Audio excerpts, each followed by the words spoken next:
السلام علیکم ناظرین، آپ دیکھ رہے ہیں one step official network اپنے میزبان محمد رضوان کے ساتھ شان رمضان کی ایک محفل افطار ٹائم آپ اس وقت دیکھ رہے ہیں one step official network پر۔ ناظرین، آج ہم بات کریں گے بعثت نبوی صلی اللہ علیہ وسلم کے ابتدائی دور کی، جن صحابہ کرام کا اہم کردار رہا ہے دین تبلیغ میں۔ آج ہم بات کریں گے حضرت سیدنا صدیق اکبر رضی اللہ تعالیٰ عنہ کی زندگی کے بارے میں۔ میرے ساتھ ہمیشہ کی طرح شامل گفتگو جو مذہبی اسکالر اس وقت موجود ہیں، عطاء المصطفیٰ، آپ کا بہت شکریہ وقت دینے کا، اور ثنا خان مصطفیٰ سید تنویر کاظمی صاحب میرے ساتھ موجود ہیں۔ کاظمی صاحب، آپ کا بھی بہت شکریہ۔ عطاء المصطفیٰ، بتائیے کہ بعثت نبوی صلی اللہ علیہ وسلم کا جو ابتدائی دور ہے، آج ہم بات کریں گے حضرت سیدنا صدیق اکبر رضی اللہ تعالیٰ عنہ کی زندگی کے بارے میں کہ آپ کا دین تبلیغ میں، دین اسلام کی تبلیغ کے اندر کیا کردار رہا ہے۔ بسم اللہ الرحمن الرحیم۔ بعثت نبی کا جو ابتدائی دور ہے وہ 3 سال پر محیط ہے۔ یہ خاموش تبلیغ کا زمانہ ہے۔ اس میں علماء ربانیین کے بقول سب سے پہلے مردوں میں اسلام قبول کرنے والے حضرت صدیق اکبر رضی اللہ تعالیٰ عنہ، خواتین میں سب سے پہلے اسلام قبول کرنے والی حضرت خدیجۃ الکبریٰ، بچوں میں سب سے پہلے اسلام قبول کرنے والے حضرت علی شیر خدا، اور غلاموں میں سب سے پہلے اسلام قبول کرنے والے حضرت زید بن حارثہ رضی اللہ تعالیٰ عنہ شامل ہیں۔ چونکہ یہ خاموش تبلیغ کا زمانہ تھا کہ ایک فرد سے دوسرے فرد تک یہ بات منتقل ہونا تھی، اور اس کے بعد نبی کریم علیہ الصلوۃ والسلام کو اعلانیہ تبلیغ کا حکم ہوا کہ آپ اہل خانہ کو دعوت دیں، قبائل قریش کو دعوت دیں، اور پھر اس سے بڑھ کر پوری انسانیت کو آپ دین کی تبلیغ کریں۔ تو یہ جو ابتدائی زمانہ ہے، اس میں جس صحابی کا کردار ہمیں سب سے زیادہ دکھائی دیتا ہے وہ حضرت صدیق اکبر رضی اللہ تعالیٰ عنہ ہے، کیونکہ آپ ہی کی مسائی کی وجہ سے حضرت عبد الرحمن بن عوف رضی اللہ تعالیٰ عنہ انہوں نے اسلام قبول کیا، حضرت عثمان بن عفان رضی اللہ تعالیٰ عنہ انہوں نے اسلام قبول کیا، حضرت سعد بن ابی وقاص رضی اللہ تعالیٰ عنہ انہوں نے اسلام قبول کیا۔ جی، ابتدائی دور کے یہ لوگ ہیں۔ حضرت زبیر بن العوام رضی اللہ تعالیٰ عنہ انہوں نے اسلام قبول کیا، حضرت طلحہ رضی اللہ تعالیٰ عنہ انہوں نے اسلام قبول کیا۔ یہ 5-6 افراد ایسے ہیں جو جلیل القدر صحابہ کرام میں اور عشرہ مبشرہ میں شامل لوگ ہیں۔ ان کو دین کی دعوت دینے والے حضرت صدیق اکبر تھے۔ حضرت صدیق اکبر کے ان کے ساتھ چونکہ دوستانہ مراسم تھے، حضرت صدیق اکبر کی دعوت پر ان لوگوں نے اسلام قبول کیا۔ تو حضرت صدیق اکبر کا جو کردار ہے، ان جیسا کردار اسلام کی تبلیغ میں ہمیں کہیں اور نظر نہیں آتا۔ نبی کریم علیہ السلام سے بچپن کے زمانے سے حضرت صدیق اکبر کی دوستی تھی، اور صدیق اکبر رضی اللہ تعالیٰ عنہ وہ شخص ہیں نبی کریم علیہ السلام کے ساتھ دوسرے سفر شام میں آپ ہمراہ تھے، اور جب راہب سید عالم صلی اللہ علیہ وسلم کے بارے میں یہ بتا رہا تھا کہ یہی اللہ کے رسول ہوں گے، حاضر رسول اللہ، تو اس وقت حضرت صدیق اکبر ساتھ موجود کھڑے ہو کر سن رہے تھے۔ تو قلبی طور پر تو وہ اسی وقت اسلام لے آئے تھے، یعنی بعثت نبوی سے 15-20 سال پہلے وہ اسلام باطنی طور پر قبول کر چکے تھے۔ وہ صرف نبی کریم علیہ السلام کی دعوت کے منتظر تھے، اور یہی وجہ ہے کہ نبی کریم علیہ السلام نے جب صدیق اکبر کا ذکر کیا تو حضور نے فرمایا ما دعوت احدا الی الاسلام الا وعنده قبوۃ وتردد ونظر الا ابا بکر۔ حضور نے فرمایا کہ میں نے جس کو بھی اسلام کی دعوت دی وہ تردد میں مبتلا ہوا، اس کا پاؤں پھسلا، وہ تشویش میں مبتلا ہوا، ماں سوائے ابو بکر کے۔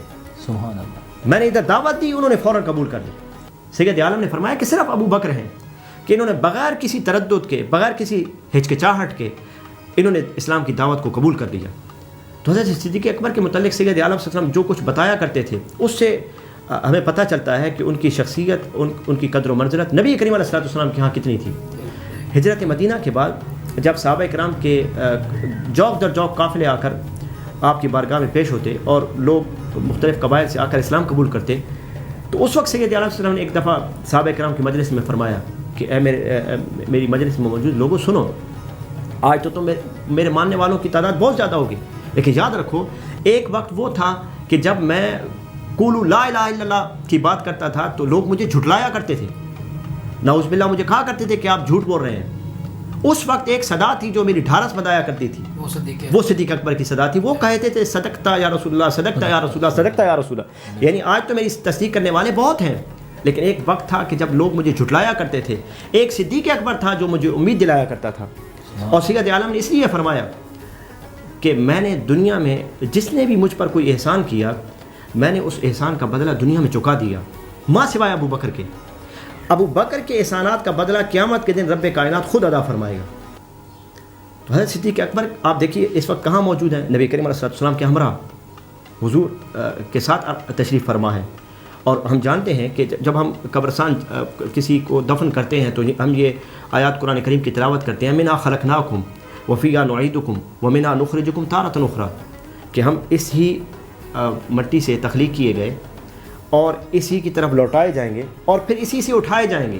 یہ ہم آیت مبارکہ پڑھتے ہیں. یعنی مطلب کیا ہے کہ جہاں سے ہمارا خمیر اٹھایا گیا تھا پہنچی وہیں پہ خاک جہاں کا خمیر تھا, تو وہیں ہمیں دفنایا جاتا ہے. تو آپ دیکھیے صدیق اکبر کہاں پر ہیں, تو صدیق اکبر نبی کریم علیہ السلام کے پہلو میں ہے. تو جن کا خمیر اس خاک پاک سے اٹھایا گیا ہو جس سے نبی کریم علیہ السلام کے وجود مسعود کو رب کائنات نے تخلیق فرمایا, ہم ان کی قدر و منزلت کی, ان کے مقام کی, ہم ان کے مقام کا احاطہ کر ہی نہیں سکتے, الفاظ کے اندر احاطہ نہیں کر سکتے, تو تصور بھی نہیں کر سکتے. تو صدیق اکبر کا نبی کریم علیہ السلام کے ساتھ جو تعلق رہا, جو ساتھ رہا, وہ آپ دیکھیے کہ واحد صدیق اکبر ہیں جن کے خاندان کی 4 پشتوں کو اسلام قبول کرنے کی توفیق حاصل ہوئی, صحابیت کا شرف پایا. صرف صدیق اکبر. آپ بھی مسلمان, خود بھی صحابی تھے. آپ کے والد حضرت ابو قحافہ وہ بھی صحابی رسول تھے. آپ کی بیٹی حضرت عائشہ صدیقہ وہ بھی صحابیہ تھی. آپ کی زوجہ بھی صحابیہ تھی. آپ کے پوتے بھی صحابی تھے حضرت عبد الرحمن. تو 4 نسلوں کو شرف صحابیت ملنا یہ حضرت صدیق اکبر کا خاصہ ہے. اس سے ہم اندازہ لگا سکتے ہیں کہ ان کا تبلیغ اسلام میں کیا کردار رہا. بہت شکریہ, انتہائی خوبصورت گفتگو. شاہ صاحب, آج جو بات ڈسکس کی حضرت سیدنا صدیق اکبر رضی اللہ تعالیٰ عنہ کی زندگی کے بارے میں, دین تبلیغ میں جو آپ کا کردار رہا, بلکہ ایسا ہے کہ جب نبی کریم صلی اللہ علیہ وسلم اور اسلام کی تاریخ کا ہم مطالعہ کرتے ہیں تو ہر جگہ پہ, ہر لمحے پہ ہمیں چھاپ نظر آتی ہے سرکار کے ساتھ سیدنا ابو بکر صدیق رضی اللہ تعالیٰ عنہ کی. چاہے وہ غار حرا ہو, چاہے وہ سفر ہو, چاہے وہ پہاڑی کی طرف جب سرکار جا رہے ہیں, جب آپ صحبتوں میں مبتلا تھے اس وقت آپ ساتھ رہے, آپ کے ساتھی تھے, آپ کے یار تھے, اور یار غار کہا جاتا ہے. غار سور میں ساتھ یار غار بھی ہیں, یار مزار بھی ہیں. بالکل بالکل, یار مزار بھی ہیں. آج خوبصورت کلام کون سا آپ نے سلیکٹ کیے؟ آج جو نعتیہ کلام میں پیش کروں گا وہ حضرت مظہر الدین مظہر کا نعتیہ کلام ہے, بہت خوبصورت. سبحان اللہ. اور وہ ندا ہے سرکار دو عالم صلی اللہ علیہ وسلم کی. آج کے ہمارے حالات کا بھی تذکرہ ہے اور پیش خدمت ہے.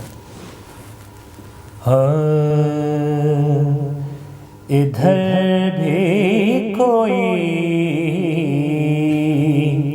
ابر رحمت کا چھینٹا, ادھر بھی نظر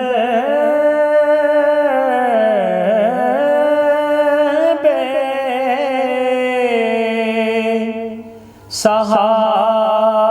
سہاروں کے والی,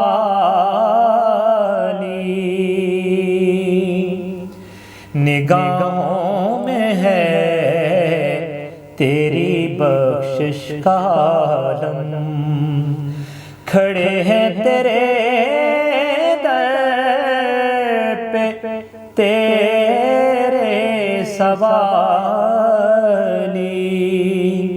ادھر بھی کوئی ابر رحمت کا چھینٹا,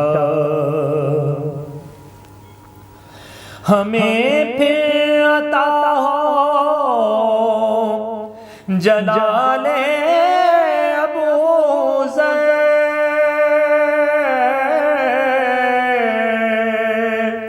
ہمیں پھر عنایت ہو شان بلالی,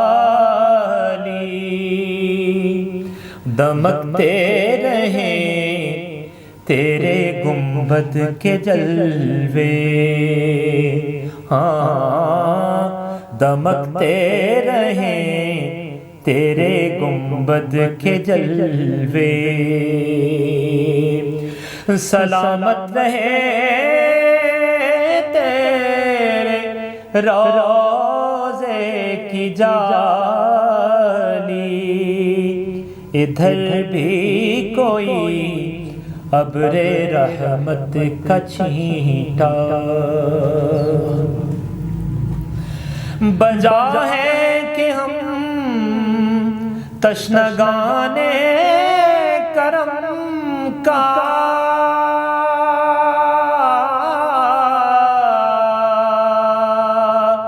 عمل کی حقیقت سے دامن ہے خالی، مگر یہ شرف بھی کوئی کم نہیں ہے،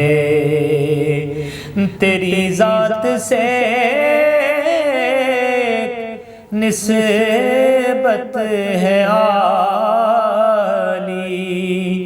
ادھر بھی کوئی ابر رحمت کا چھینٹا، جہاں سے ملی تھی بصیری کو چادر،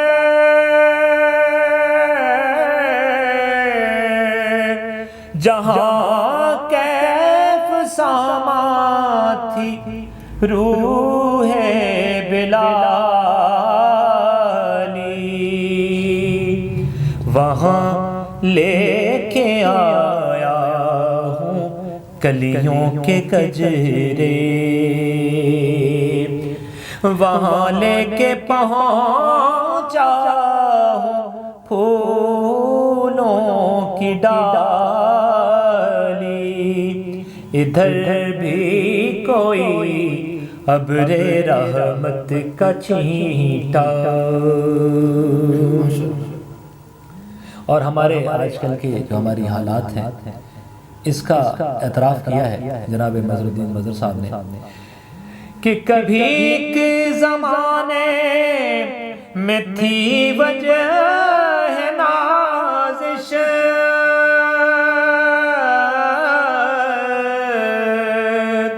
تیرے نام لیواں کی شان عالی، مگر اب تو ہے عبرتوں کا فسانہ، مگر اب تو ہے عبرتوں کا فسانہ، ہم اہل مصیبت کی آشفتہ حالی،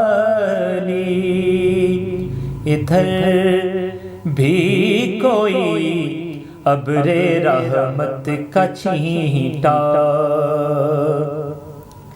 ادھر بھی نظر بے سہاروں کے والی، نگاہوں میں ہے تیری بخشش کا عالم، کھڑے ہیں تیرے در پہ تیرے سوالی، ادھر بھی کوئی۔ ماشاءاللہ، بہت شکریہ۔